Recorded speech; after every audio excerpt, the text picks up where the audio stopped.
Hello, everyone, and welcome back to the Agency Insider podcast. I'm your host, Navneet Kaushal, and today we are diving deep into the world of digital marketing and entrepreneurship with one of the best in the local SEO business. He's driving force behind Local Whiz and Local Dominator, Eldar Cohen.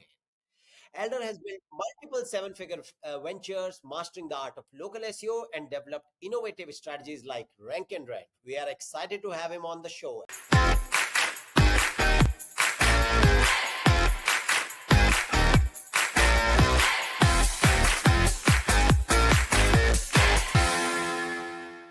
Welcome to the Agency Insider podcast. Thank you, Navneet. Thank you so much for having me. Thank you for the introduction. I'm super excited to be here and kind of looking forward for this conversation. We talked a little bit when we met each other in the States, Yes. so I'm excited. Right. That's awesome. And Elder, of course, I've been following your work closely as well, and I know our listeners will gain a lot from your insights today. So let's get started. Awesome. Yeah, just kind of like my story, like what happened all those years. I'm Let gonna me just start. run. I'm gonna ask. So yes, that's what I was about to ask. Like, if you can kick off by exploring your early entrepreneurship day. And I noted you started quite young, developing websites and making sales in high school. Is that correct? Yeah. Well, even I was like the first year of high school or something. So when I was in high school and in before that, I was always doing like websites and stuff like that as a kid. Back then, it was basic HTML, barely had computers, right? But I was lucky enough to be at a school that had computers. And then when I got to high school, I was cool, but I was that dorky kid at school. I was like loving computers and stuff. And my first transaction, the first sale I ever made, I sold a website for a computer company that was selling hardware in exchange for $100 and 32 RAM memory card. Wow. I remember I was so happy. Like as a kid, I went back home. I was like, Dad, look, I got this and that. And they gave me a great That opportunity. was a big deal at that time. It was. And it was really cool. And then, life always comes in between of whatever it is you're trying to do. I thought that I'll take it to the next step. And, I was trying to be a little hacker. I was trying to hack stuff and never really expanded on that. And then I kind of drafted to the military and I was doing that for a while. And I got to the States and I kind of left it years. And everything sparked again when my buddy was asking us like, hey, Eldar, can you help me to get some leads for my locksmith business? And I was like, I know how to build websites. Like things change, but I can learn quickly, right? Because you have the basics. I was like, let me see what I can do. I made the worst looking websites probably on the planet, but I did a Google Ads campaign. And back then it was 2014, maybe something like that. And we did a campaign, like literally the next day, the phone started to ring. And I'm like, whoa, that's pretty cool. Like that's pretty nice. And the guy didn't even know what to do with the leads. Long story short, it was like, he was just trying like, if it works, right? Long story short, moving forward, a year maybe or so, he kind of got me introduced to another person that was doing garage door. And he wanted the same thing. So I was like, you know what? I done it for this. I can probably do the same thing. It was basic. It was Wild West back then. And I created a campaign for them and did a website. And the exchange was I wasn't getting money. I was like, you know what? I want you to teach me how to become a garage door technician. Now, the funny thing is, like, I do a little computer stuff, but then I want to learn to become a garage door technician. Like, what's going on? But I love working with my hands. I love labor. Like it's crazy, but I love labor. Like just give me something to fix and I'll like fix it and build it and yeah. So for short, I did that transaction with him. And then about a month after, I was trained on how to do garage doors. So I started to do my own marketing because that's kind of what you do, right? Like, and long story short, from there to there in pretty short period of time, I had a very serious business in Phoenix and I was just selling leads. I was doing some of the leads myself, and I started selling leads in Florida and then in Chicago and then like all of that stuff. And then like one day, like somebody kind of was looking at what I do. Is like, hey, can you do the same for me? I was like, yeah, sure, I can do the same thing for you. And he was my first client. Then kind of moving forward, now I had that one client, and then I was selling leads in Phoenix, in Florida, in Chicago, and then I was doing my own, like running my own leads on the weekend. Long story short on that, I one weekend I went into this guy's house. He was about my age, freaking filthy rich mansion, and I was like working on his garage, sweating, all grease. And he was like, "Oh, your website looks really nice. Who is doing your website?" Now imagine I'm on an 8-foot ladder, like holding like heavy stuff, and he's like asking about the website. I was like, it was me. I And then can he's imagine. like, yeah. And the guy was like, "What? Like, get off. Like, come here. I want to talk to you." And I was like, "Dude, I'm working. Like, I'm trying to like get out of here, you know?" Long story short, he gets me on his kitchen counter in his mansion, and he's like, "Look, you're a waste." I was like, "What do you mean I'm a waste?" I was like, "You have to stop doing this labor work and actually sell those services to others. Like you can help people grow their business."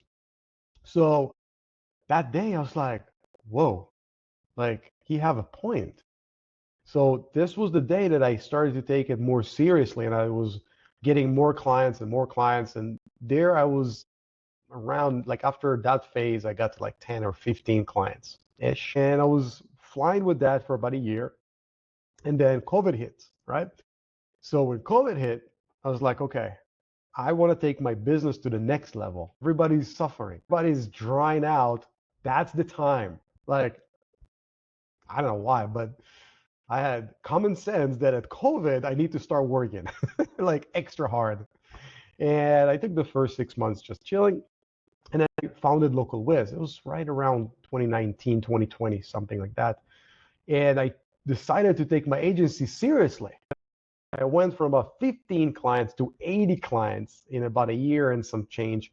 Let me share with you, these are not $200, $300 clients. I'm talking about bare minimum was 1845, so almost 2 grand. So we scaled up, we superbed 100K a month, and then we went to more. And then at some point, it was way too much. I was like, whoa, I want to bring it down. So that's kind of that. And then I was doing some stuff with Michael Rayburn, and we created Local Dominator for ourselves because we were frustrated with other tools. And that's kind of how I'm here today. It's everything in 7 minutes. Yes, it is. I mean, you answered lots of my questions, which were supposed to come, honestly, but yeah, all good. So now I'll skip ahead and ask you some questions. So, I mean, as a founder of Local Dominator, what were some of the biggest challenges you faced when starting this business, and how did you overcome Ooh. So the challenges in software was that I didn't understand the amount of work that is going to be around it. Once we took it seriously, the amount of work and the financial investment was kind of like really insane. As an entrepreneur, one of the hardest things is that you are getting paid at the rear. And you know what I'm talking about. Your marketing, ads, Meta, Google, whatever, they get paid first.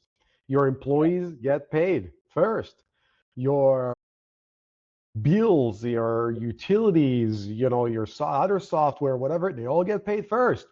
And you, as the business owner, as the entrepreneur behind it, not only that you get paid last, you also have to wait, and you have to invest more money, and you have to invest your time. So this is something that I wasn't prepared. I wasn't as prepared to the capital investment, and I wasn't prepared for the time investment, because in my mind, oh yeah, I'm just gonna have 1, 2 developers. I'm just gonna tell them I need that, and no, it doesn't work like that. So I think this was the biggest challenge. And of course, the other thing was marketing. You always have to invest yourself. You always have to come up with ways to do things. Just earlier before this call, I kind of created some stuff and I was working on the business. So I think these were the biggest challenges that I didn't expect. Now, of course, for the audience, could you explain what exactly is Local Dominator, and what is the concept behind it, and how does it differ from other SEO tools in the market? Yeah, absolutely. So Local Dominator is the most, it's the most accurate, affordable, and scalable Google Maps rank tracker. But today, it's not only just a rank tracker. I kind of say it's not a rank tracker, it's Local Dominator.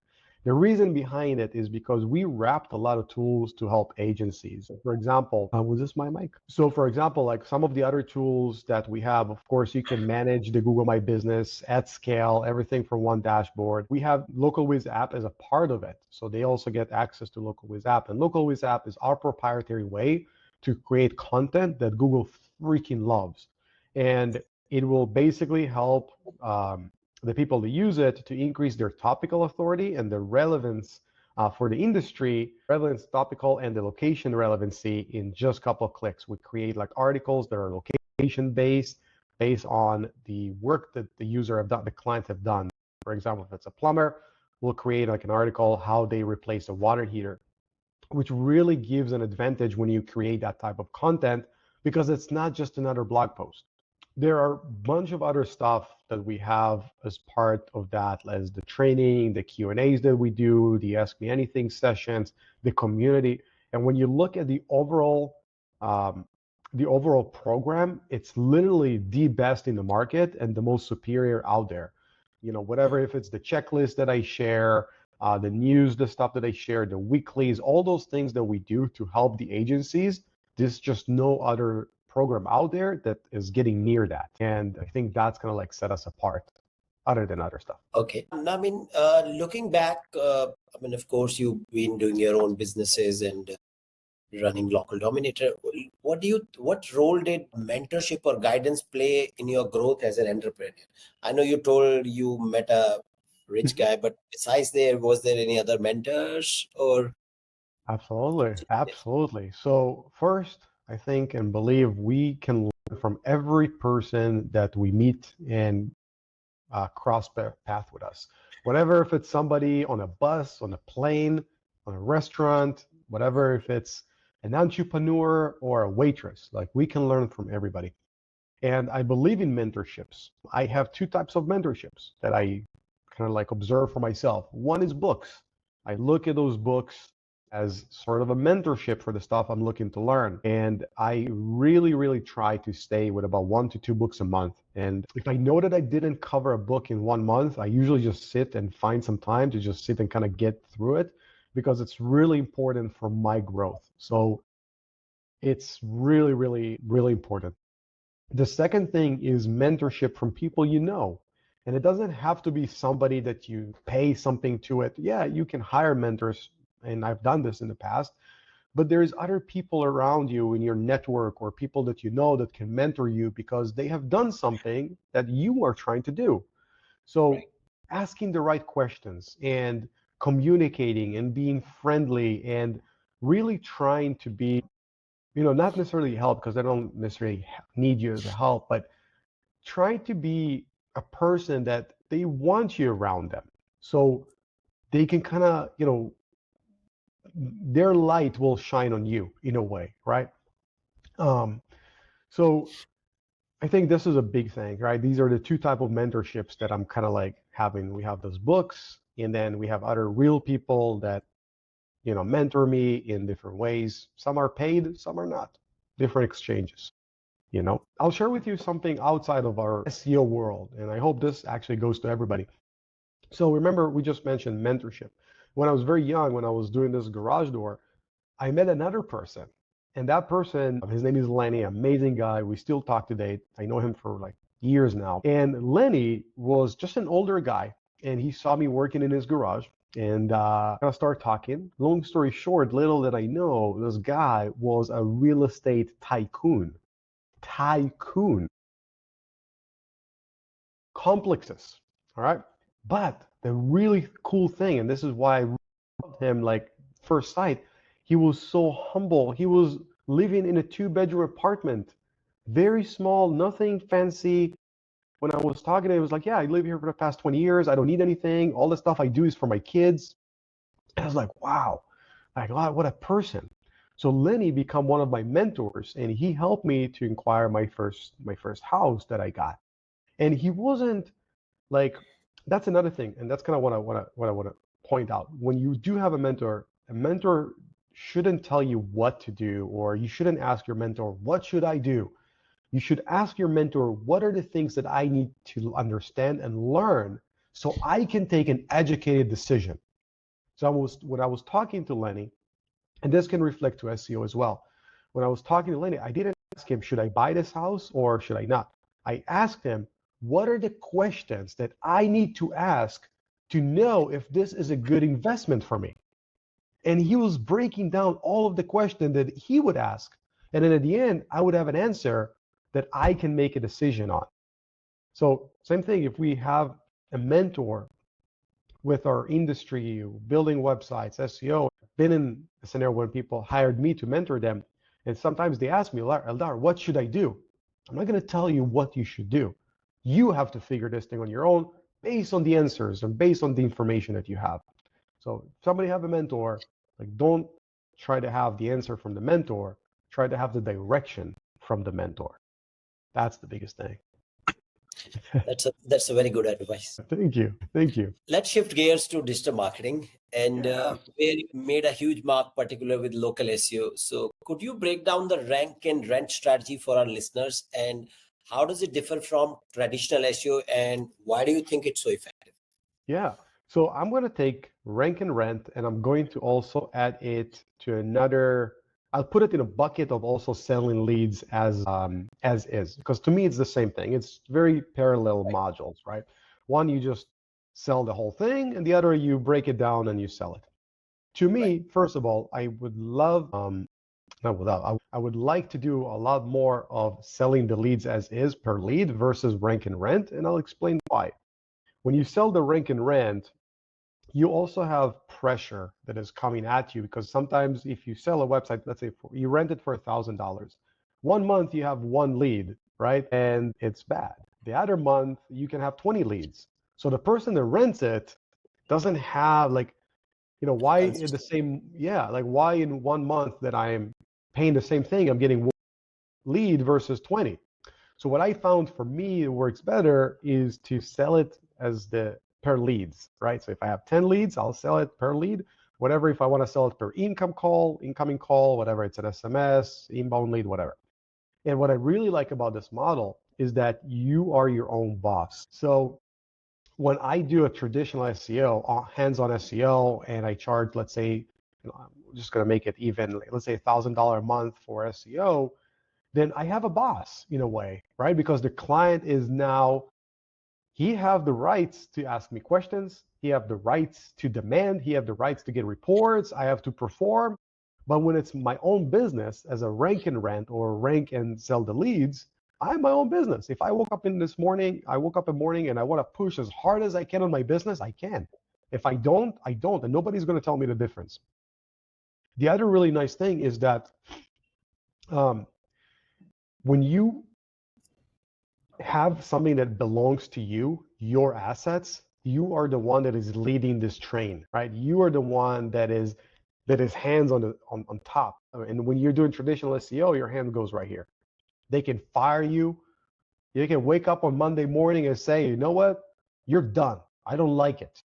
But when it's your assets, you don't like my leads? Bye. I know somebody else that will pay double, or somebody else that will pay whatever. Easy, because I have the gold. I have the freaking gold. When you generate the leads, whatever, if you can rent it or sell it per lead, this is a model we can talk about, but you have the gold, and that's what I love. Right. uh, so what are some of the key components this business needs to focus on to succeed with the rank and rent? And is there a particular niche or industry where this model works best? Hold on, give me 1 second. Let's cut this from the video. I had to mute so you so you guys don't hear my. It's winter. So if there is a particular niche, let's talk about this for a second. My favorite stuff is industries that the barrier to entrance is high. Meaning, if you are a handyman, the barrier to entrance to that business is very easy, because you go to Home Depot, any hardware store, you invest $300 in tools and you're in business. So the barrier to entrance for a handyman or a tree cutting cert, whatever, is pretty much zero. However, if you're a heart surgeon, I'm just exaggerating, the barrier to entrance is 10 years of school, maybe 15. More heavier, the bigger this barrier to entrance is, the higher the ticket is. So for example, If I have leads for a handyman, I can sell those leads for maybe 20 to 50 bucks per lead ish. But I'm also going to have a hard time to sell those leads. However, on the other side, if I have leads for a plastic surgeon that do boob surgeries all day long, and his ticket is 15 to 20K per ticket, I can easily sell him $500 a lead. So for me, it's a much better industry to be a part of because I want those high ticket ones. So that's going to answer what is the industries that I choose. Again, I'm not going to tell anybody what to choose. I'm just going to tell you what to look for. Same thing as the mentoring stuff, right? Look for high tickets, a harder to entrance kind of barrier to the business. And I think the second question was, what are the key components which somebody needs to focus while building a rank and rent business? Nice. Or So the key components is to consistently get the work done, never stop, no matter what, no matter where you're at. One of the things that I see is that people sometimes they work on a website, they get into the top one, top two, top three, whatever. Is this the end? No. This is the beginning.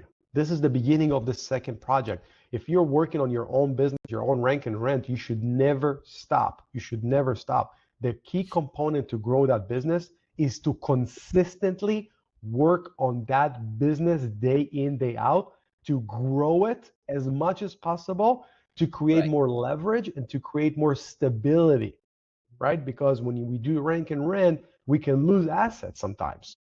Google de-index your website, Google make a change.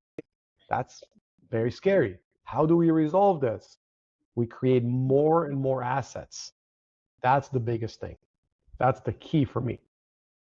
Okay. Now, of course, as we both know, local SEO is crucial for small businesses, getting more and more crucial with all the Google updates and organic. What are some of the fundamental tips you would offer to businesses owners who want to improve their visibility on Google Maps? And what are the low-hanging fruits they should address first? So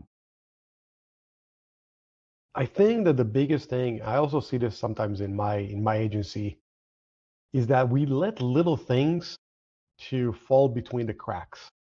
And it's those little things and the optimization that makes the things later on. And just recently in my agency, we had one client and it was kind of struggling. So I was like, let's go back to day one. Let's imagine that we just onboard this client. I want to start from scratch, like literally. And then we were like, oh wait, we missed this, we missed that. So it was little things. I mean, it was little things, like little stuff that basic on page and basic linking things that we've literally done in 3 days. And it was really nice to see the improvement from those things. So sometimes you have to go backwards. Low hanging fruits is something that you do need to identify, or where you can get leads from low hanging fruits. This one sometimes require a little bit of a research, because if it's a really low hanging fruit, somebody's going to snatch it, like if it's that good, right? So those low-hanging fruits require a lot of research, and then you can truly find them. It's not going to be visible. It's not going to be plain in plain sight. When we do SEO as a campaign with the objective of generating leads, we kind of start from the outskirts and we go in to the heart thing, right? So if we work with plastic surgeon, a plumber, we're never going to go after plumber or plastic surgeon as a keyword. We're going to go for long-term keyword. We're going to try to find what long-term keyword have traffic and what we can do, and then we're going to go to the core. So you kind of start from long tail, you kind of start from things that a lot of people are not going after, and sometimes you have to think outside of the box when you're creating like content and things of that sort to really find something good. Low-hanging fruit, again, to me, it's gold, right? So it's not going to be waiting for you in a plain sight because it's gold. If somebody sees that, they're going to snitch it. So you have to dig and find the true low-hanging fruits. Okay. Now, how do you approach the balance between the on-page SEO, off-page SEO, and technical SEO, especially for a local business? Yeah, so I believe that the on-page in these days is super critical, and I think it has significantly more weight as far as Google sees. As a matter of fact, we have a bunch of sites and Google My Business websites, like listings, that don't have much backlinks exposure. They don't have a lot of them. They don't have CTR. And all we did was on page, technical SEO, go back to on page. And once you perfect your technical SEO, this alone can move the needle really, really nice. And it's the easiest stuff to do because it's in-house kind of, you don't have to outsource it. It's not to get links, and sometimes it's hard. It's like you can sit and like go through a checklist, which I have a really nice checklist. It's all on my Facebook if somebody want to grab it. The same checklist that we do, they have 146 points that we go after. And this is very nice technical SEO. And once you get this done and it's all good, you will have improving rankings. And you don't have to like go and spend a lot of money on links and stuff. The SEO, when we start a campaign, usually it's 90% on page and technical SEO. Only on the second and third month, we're starting more like link building and looking at off page SEO. Okay. Okay. Now, when it comes to tracking results, how do you measure the success of local SEO campaign? Are there any specific metrics or KPIs which are important to you? Yeah, so we just look at the average rank. So when we start, we set up a local Dominator account and we look where they're at.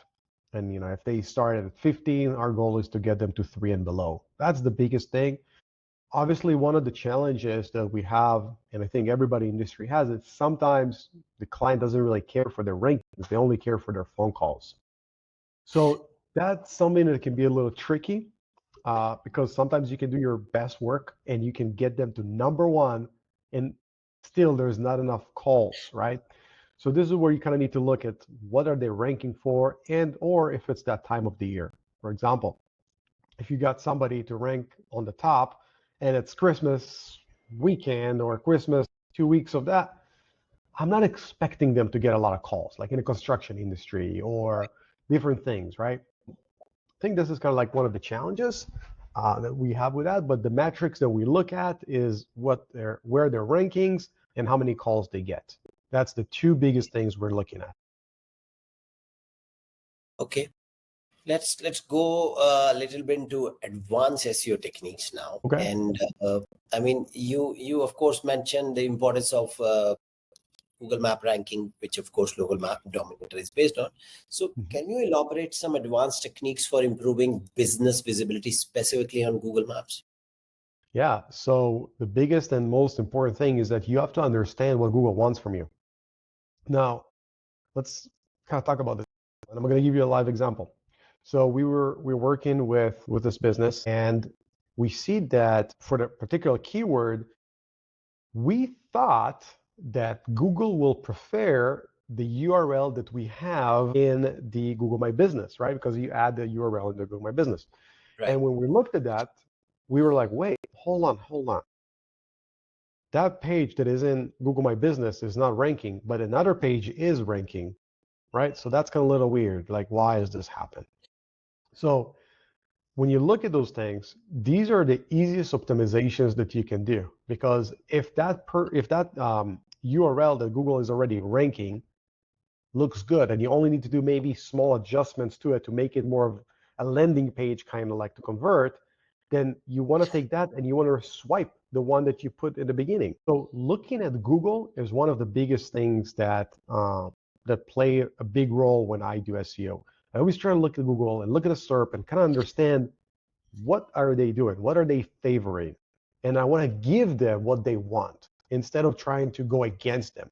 In the scenario I just explained, if I was in an area where I was trying to optimize the URL that I have and keep trying to force it, I would go against the wave. I would go against Google. Instead, it was literally a couple days ago, I just swiped it and I gave them what they think is working. And you can see it right away. I mean, within a couple of days, you can see the difference. Look at Google. Look at Google. They tell you what is that they want, right? You can see a lot of those things. Sometimes there's some really black hat stuff that you can't figure out. It's not a rule of thumb, right? It's probably 10 or 50 or 20% of the cases.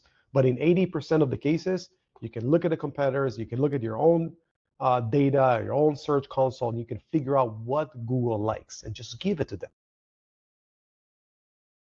And now, how do you approach keyword research for local businesses, especially those in competitive markets?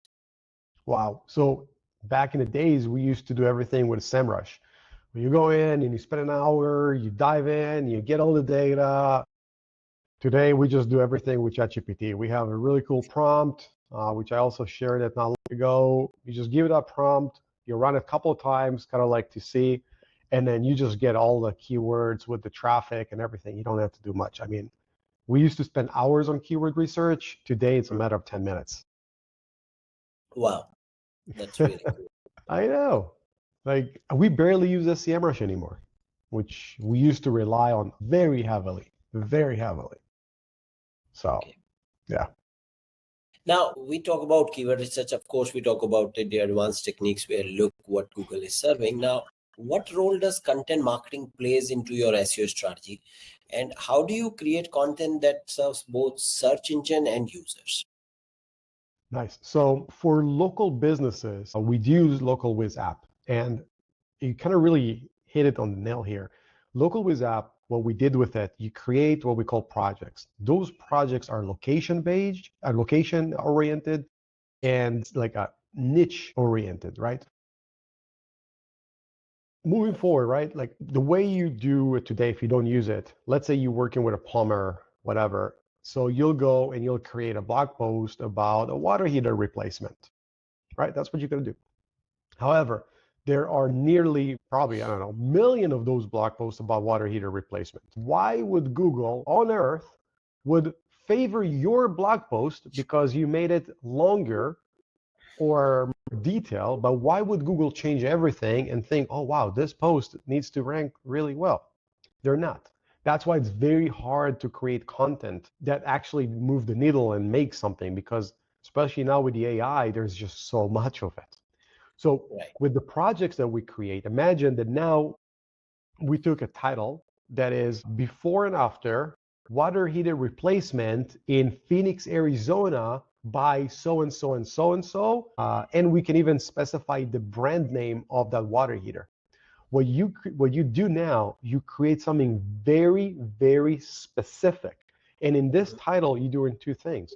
You're letting Google know that you are relevant for this industry and for these keywords, and the thing that you're relevant for that location.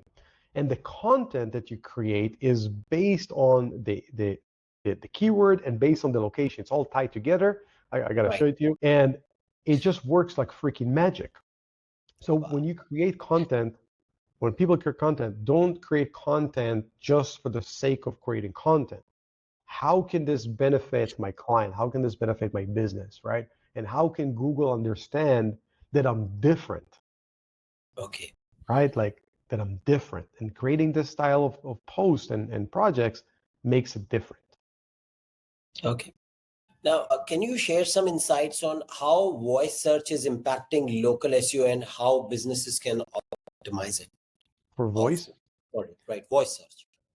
to be honest, I'm not as experienced with voice. I never really got into it because I'm not getting, as a consumer, I'm not really getting influenced by voice. So I'm not there yet. And I'm not really sure how would it affect us in the long run, because about a year ago, I really thought it's going to be the next big thing. Like everybody was, you have to optimize for Amazon, you have to optimize for Siri. I don't think it's, at least today, it's not something we should worry about, because I don't think it has much value, like volume of calls, and like when it comes for local businesses. When I search for a local business, I usually want to see a few options. So I Right. kind of like, that's why I didn't really invest much in voice. Well, what do you think? I actually want to ask you, what do you think about voice? I think the voice search was too much hype that you said, but I think it went off. But I believe it might come back, but not to Amazon or not to Siri, but more to ChatGPT.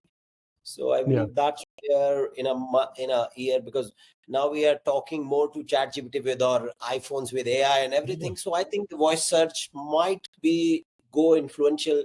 How to optimize yourself when people are asking things to ChatGPT. But I still don't think it's not something where we're gonna replace typing and gonna start asking. Yeah. I Same don't think. thing.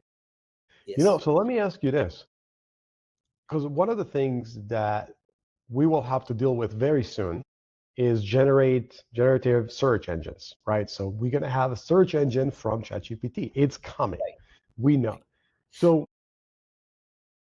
how do you get ready to handle with this when it's actually going to be something with enough weight in the marketplace where people are going to start, hey, hey, ChatGPT, find me a plumber or give me a list of 10 plumbers. How are you getting to that? So what we did some interesting experiments with that, which we haven't shared with the audience, but it's still testing because we do a lot of testing. Of course, SEO is more about testing as well.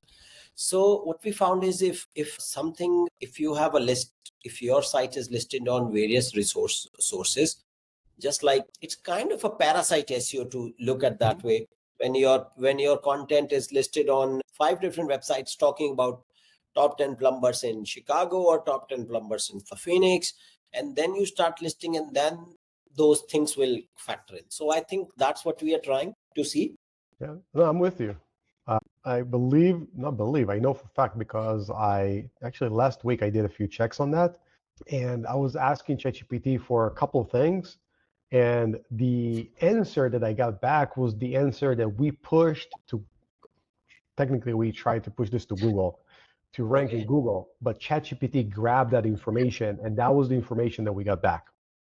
So what I know is that if we create content, essentially ChatGPT goes and scrape everything, and it's very similar to Google. What I don't know yet is how they differentiate between 1 and 2. That's what I don't know yet. I know how to feed the if we feed it with a bunch of information, how does it know which is more relevant to me at that particular time? Need more testing on that. We are also, I think, over a period of time, we would eventually figure it out. It's just, if you think that that's how, which site ranked number 1, which number 2, number 3 in Google is kind of thing we are stuck, finding a solution. So of course, I think the solution is right around the corner. The way it becomes more people, the usage increases, I think we would find the answers to those as well. Yeah, I agree. Another thing that's going to be quite interesting is that they say today Google is about 65% of the searches, which is quite interesting because there used to be a lot more. But what's going to be quite interesting is maybe 2, 3, 5 years from now to see if they're going to lose more market share for all of those AI searches, right? Maybe they'll be at 40%, maybe they'll be at 30. It's going to be quite interesting to see the next several years. But I think our work is going to remain very similar as an agency. Right. I think the agencies which will be able to crack this, the pricing would go a little high. So all I see is that in the future, you and me charging. Yeah. We always have to increase our prices. Always. There's freaking inflation. We have to increase the prices. It is what it is. Food costs more. So when it talks to pricing, let's talk about the business of SEO now. And how do you approach pricing your services, especially for high ticket clients, besides always increasing the pricing? So how do we increase the price, right? Now, how do you approach pricing? I mean, for a high ticket clients, how do you approach pricing? Okay. The way I like to do it and the way it's been working really freaking amazing for me is to be very, very transparent with my pricing. So the hardest thing that agency can do to themselves is to have custom pricing, meaning I come to you and I say, hey, Navneet, I want to do SEO. And you say, oh, all right, you have a website, you have that, you have that, you have that. Let me get back to you with your price. It's not scalable, right? The reason it's not scalable is because you have to invent the wheel in a way every time. But if I come to you and I say, Navneet, I want this and this and this, and you say, great, here is 5 options, whatever you want. It makes your life as the agency and my life as the client way easier because now all I have to do is to pick up something I want from the shelf and put it in my pocket. Very simple. So for the last several years, the one thing that I've been telling a lot of agencies is make sure you have set pricing. Now, the way you should price the services is you need to be somewhere between 3 to 7x on your cost. Really depends on the level, right? Sometimes you're going to have a little less margin. Usually you'll have less margin in the first 6 months of the campaign. And you can have more margin towards the end of it because now you get them ranked, now you can do less work, right? So the way I approach prices is I like to have a really nice price list. I want to have something that is easier for the user to engage with, and I don't want them to think a lot. I want to make it easier for them to be able to click and buy. These are the things that makes it very easy for me. Okay, that makes sense. In fact, we also have a pricing model very similar to what you spoke about. And once we put those pricing, our sales actually skyrocketed. So, right. So more about packaging it as an SEO plan helped it sell better. You're absolutely right. We have to productize the services. And let's think about something like this. Let's say that our agency is equivalent for, I'm just throwing, to Apple, right? If you were to buy something from Apple, how do you do that as a consumer? You go to the website, look at what you want, and you get a price. If the process was different, you have to go to their website, submit a request to buy an iPhone, they will come back to you with a price. How long would it take you to decide if you want to buy it or not? It makes the act of purchasing from you very, very hard. So when you have custom pricing, it's not scalable. Some people said in the past that you cannot sell high tickets without custom. Well, we have $5,000 packages. I had people purchase that without even speaking with me. So how is that right? Give it to them, productize the services that you have, make sure you wrap it up with a really nice website where everything looks legit, everything needs to look sharp. And I call this the wow effect. When somebody lands on my website, they have to have the wow effect kick in. The wow effect means that if they get... You muted yourself. That is really weird. I didn't touch anything. I'll repeat that. So yeah, the one thing that I'm looking for is to have the wow effect. And the wow effect means that if a client lands on my website, if they didn't say, wow, this is freaking amazing, then I'm not going to work with my site. Meaning I have to improve my website to a point where the person that lands it say, wow, I want to work with these guys. Then you have the pricing and all that stuff that makes everything a lot easier. Get that wow. Okay. The wow effect is important, right? Yeah, absolutely. Okay. Now, what strategies do you use to handle price objections when selling marketing services? So we have to understand, what is a price objective? Price objective is what? It's lack of assurance and lack of credibility and lack of understanding in what is it that you're trying to sell. So if we talk and you come to me and I say, it's going to be $2,000, and you say, whoa, Eldar, that's way too much. What is the problem here? That you, as the person that said it's too much, don't understand the value, and you don't have the assurance to do business with me. So what I do, I go back to the first start. I rewind the whole conversation, and I'm going to reinforce the value and the assurance that you as the client or as the prospect have with me. I'm not going to try to go at it.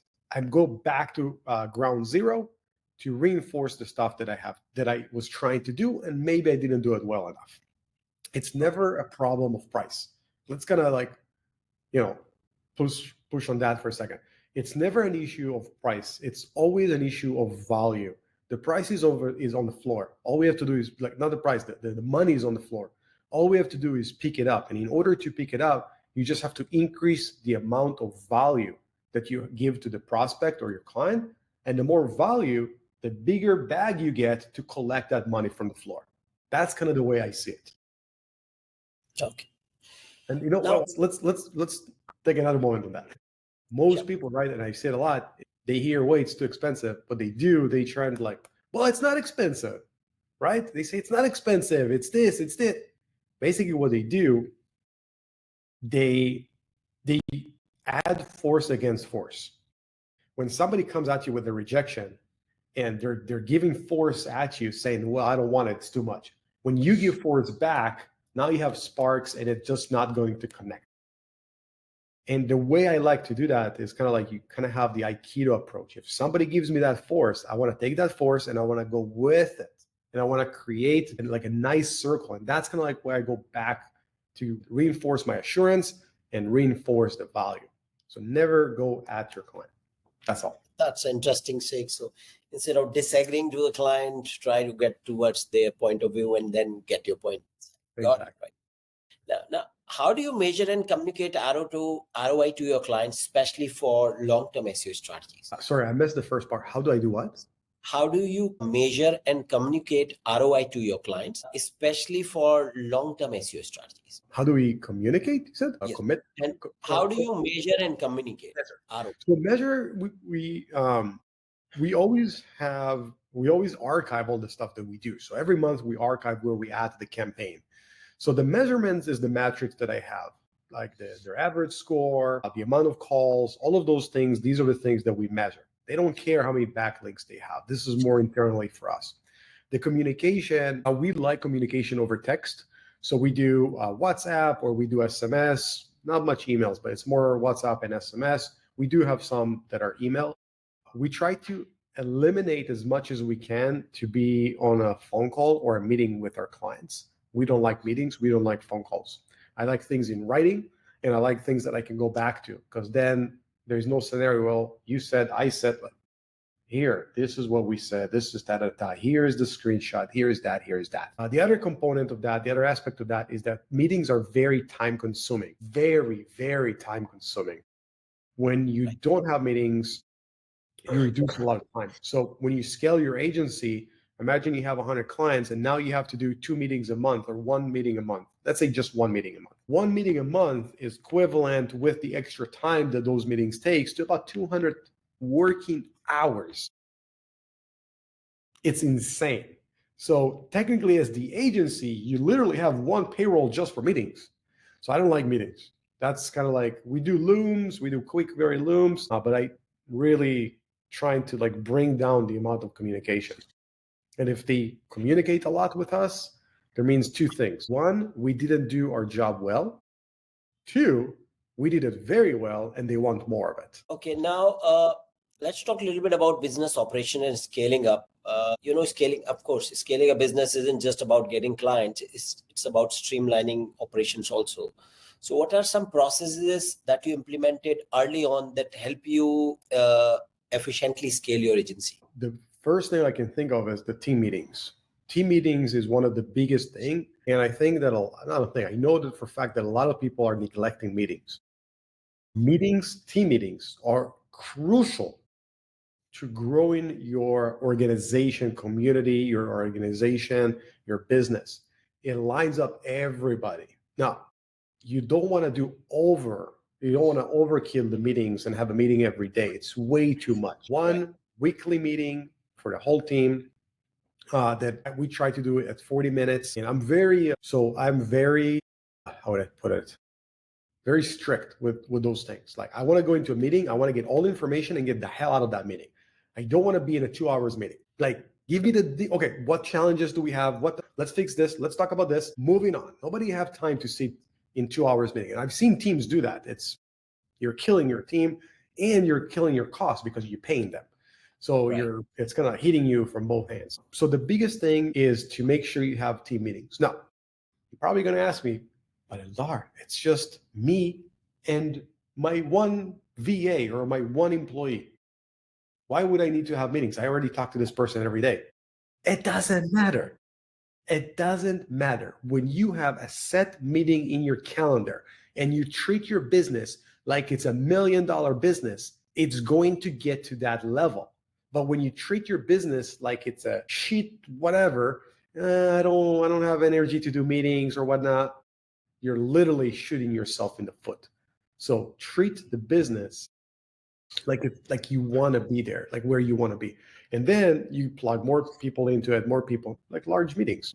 If somebody is watching this and you have like 30 employees or 30, don't have 30 people in one meeting. You want to chop it down to like your departments. So like we have a design departments, we have that, and you have a head of each department.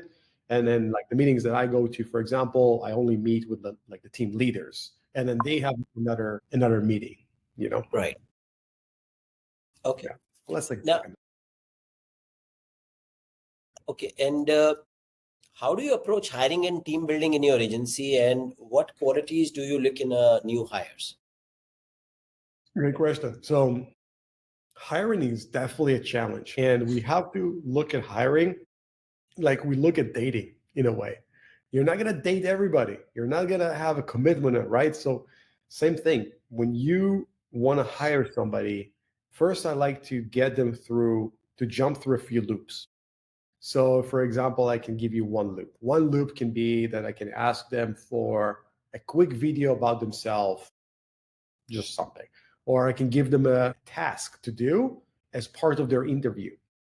And I like to chop down my candidates based on that and see who is doing what and how they are acting as part of those things that we give them. And when I do hire, I'm very, very, very precise on the things that I look at.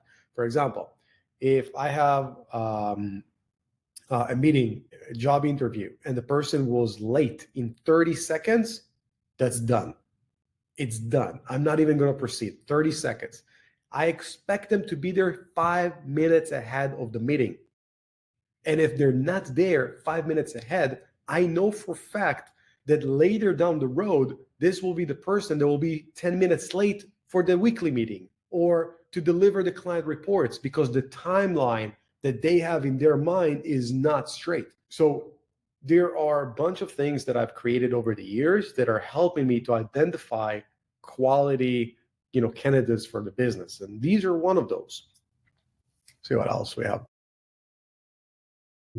Yeah, like a lot of times I like to ask also like a bunch of questions and I want to see how they answer it. And that's kind of like another thing that I use. Okay. Now, aside from business, I think you are a certified NLP coach as well. Is that correct? Okay. So how has NLP impacted your approach to business communication and leadership? Wow. So I think that everybody should learn, NLP or whatever. If you get a certificate or not, that's just for you. But NLP is one of those biggest things that is a part of our life because it's everywhere, especially when you deal with sales. NLP is great for sales. And a lot of the things that I use today are from the NLP. Now, there are other things that give you logic for your life and your business. And let's talk about something. There's a saying in NLP, and we'll talk about this. People do the best they can with the resources they have. People do the best they can with the resources they have. Now, Navneet, let's talk about this for a second. What does that mean? What does that mean? Is that true or is that not true? Let's look at our agencies, right? Let's say we hire a new person and that person delivers some work. Now, we look at this work that the new hire delivered, and we say, this is not good for some reason. It's missing that and that and that and that. Now, when you look at that saying, people do the best they can with the resources they have. How are you as the agency owner, as the boss of it, going to look at that person when you have that sentence in your head? Now you're going to say, well, you know what, before I'm going to tell you what would you say now? I would, just because you mentioned that, I would think that have given him the best resources which he should have. So it looks like, does he has the ability to use that resources? Because it's not just giving that resource. It's not just giving me the car. Do I know how to drive a car? And have I given you a SOP or a manual in this case where I know how to? So I think those things matter. Exactly. It matters and it's crazy. However, if we don't think about the saying, what do we think? Oh, they did a bad job. They're not good, right? Something like that. But it's not necessarily true. Maybe they don't have the resources to deliver that quality work we're looking for because we, as the agency bosses or the leaders, didn't provide them with the tools and resources to complete their part better. So, for example, it doesn't matter. If a person gives somebody to do backlink research, and then they say, go and do backlink research, but they don't give them any resource. They don't give them access to Ahrefs, to SEMrush, to whatever tool, then they don't have enough resources to deliver quality work. NLP have a lot of those things and different things that explain. Remember a minute ago, I was talking about the timeline about person is late. There's a reason. In the NLP, there's two ways that a person can look at a timeline. Some people see the timeline in front of their eyes, and some people see their timeline this way. These are two different people. And When you understand, when you learn those things, how a person that his timeline goes this way and a person that timelines goes this way, you can understand how they act with time, how time is playing a role in their life. So NLP was something that I got exposure to at a very young age. And I believe that everybody should invest in that. And it's everywhere. There's that book from the Wolf of Wall Street. What is it called? Forget the name of it. Forget the name of that book. And the whole thing, by the way, is about NLP. Oh, yes, the way of the wolf, the way of the wolf. Okay. So Jordan Belfort, he's all about NLP. All the stuff that he's talking about is from the NLP industry. Not industry, Okay. logic, or I don't know, from the NLP stuff. So it's really interesting. It's all over our life. Okay, now for entrepreneurs listening who might be unfamiliar with NLP, what exactly is it and how can it benefit them in both business and personal development? If you can throw some light on it. Yeah, so NLP is neurologic, language, programming, whatever. Back, it was like the 50s, I think. They were looking at our human brains and they said, well, this works like a computer. And this is kind of where it's all started. It's in our life everywhere. When you talk to somebody, NLP principles are kicking in. The way you sit, the way you talk, the way your voice is, everything. It's literally teaching us how to act at different ways. And there's a lot of sales techniques that comes from NLP. So we should really, really, look at this and say, man, I want to learn something that can help me in my personal life and in my business life. This is something that you should look into if you want to develop yourself as an entrepreneur and as a better person, because it will help. Like it will help. It helps me in my personal life and my business life. Okay. Yeah. Okay.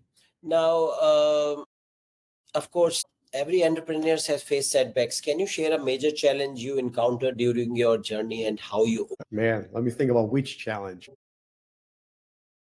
First of all, being an entrepreneur is a little bit of a lonely road.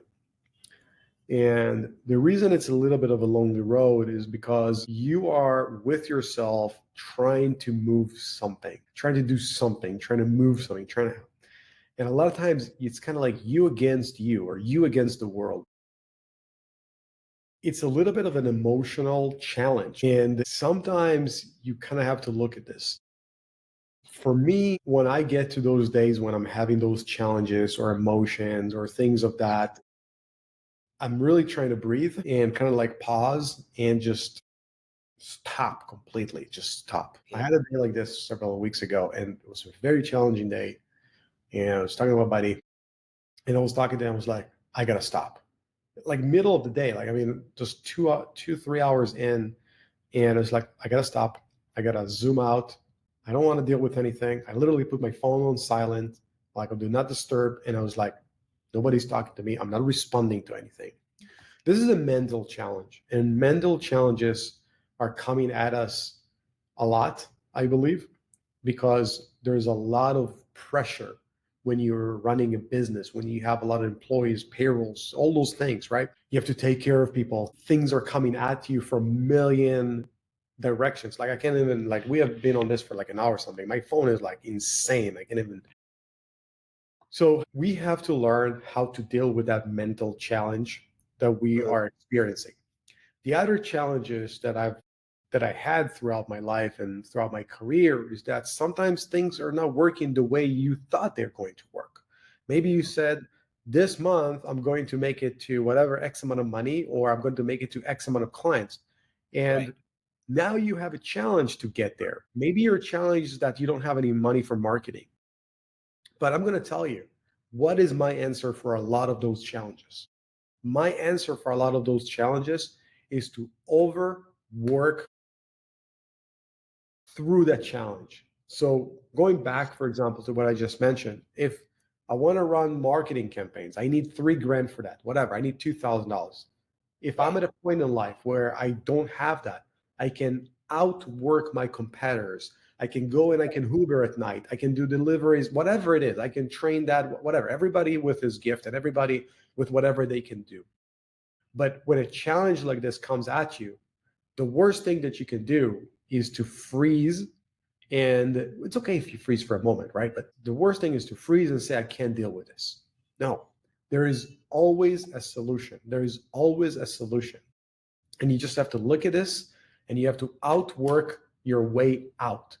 That's what has been working for me multiple times in my life. And you know what, Navneet, I'm going to share another thing with you. God bless, I'm in a good place in life. But throughout my life and throughout my career, I was at a really bad places. I had times where I didn't have any money or I didn't have any friends or I was alone and nowhere like in the world that I didn't know it. Like there's a lot of challenges. And for me, outworking the challenge is what got me out of it. So that's kind of like what I do today too.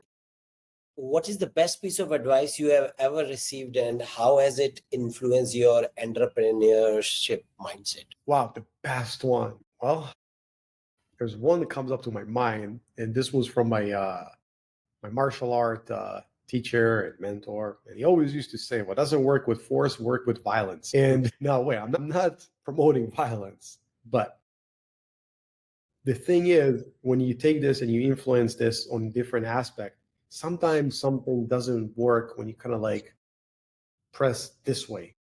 You want to move to another area and you want to try to press it harder from a different area. And you want to attack that thing as hard as you can and outwork it and increase the amount of efforts that you do in order to solve the problem. And a lot of times when we reach a problem, we reach it very gently. But sometimes you have to like all in, force everything you can and just make it happen. So yeah, I think this is one of the biggest thing, and you kind of like have to reflect it in a different way. It's not about violence. It's about really trying all freaking in. There is no way, there's no backwards, always pushing forward. Okay. All right. So now we gonna hit some rapid fire questions. Okay. All right. I'll shoot. All right. So let's go. So what's your go-to SEO tool that you can't live without? Obviously, Local Dominator. And number 2. Local Whiz. Number 3 will be SEO. Okay. And if you could give one piece of advice to local business owners about their online presence, what would it be? Keep working on your exposure. Okay. Never What's stop. a common SEO practice that you think is overrated? Who in the digital marketing, what do you look up or follow closely? Sorry, who's what? Who in the digital marketing world you look up and follow closely? Branding. All right. What's a book you would recommend to every aspiring entrepreneur? Never Split the Difference. Okay. And I got another one. The Richest Man in Babylon. I have to squeeze that. That's also a nice book. I have read both of them. Oh, nice. I try to get one book a month at least. Nice. But I'm more of an audio guy now. Yeah, Audible. I do audio too. Yeah. All right, Eldar. It's been an incredibly insightful hour, in fact, more than an hour. Before we wrap up, is there any final piece of advice you'd like to share with our listeners? And where can people find out more about you, Local Dominator, and your other projects? Cool. So if there's one thing that I can share with people and the audience is just push through. We all have hard challenges. We kind of talked about some of that. Push through. If you want to do something, make sure you put it in front of your eyes. If you want to build an agency, if you want to build whatever it is, whatever you're trying to do, put it in front of your eyes. Keep looking at it because you cannot get to your destination without a roadmap and without a final destination. So that would be the biggest advice that I can share, and work your plan. As far as where to find me, on Facebook, just look it up, Eldar Cohen. Just Google Local Dominator. You'll see all the good stuff. And I can't wait to meet other people that I've never met. So if you watch this, if you're watching this right now or watched and we never spoke before, hit me up on Facebook. Come say hi. I'll be very, very happy if you do so. It's just amazing. So, all right. And thank you, Eldar, for sharing your wealth of knowledge with us today. And to our listeners, if you are enjoying this episode, don't forget to subscribe to the Agency Insider podcast and leave us a review. We'll be back next week with another exciting guest. Until then, this is your host, Navneet Kaushal, signing off. Thank you, Navneet. Thank you.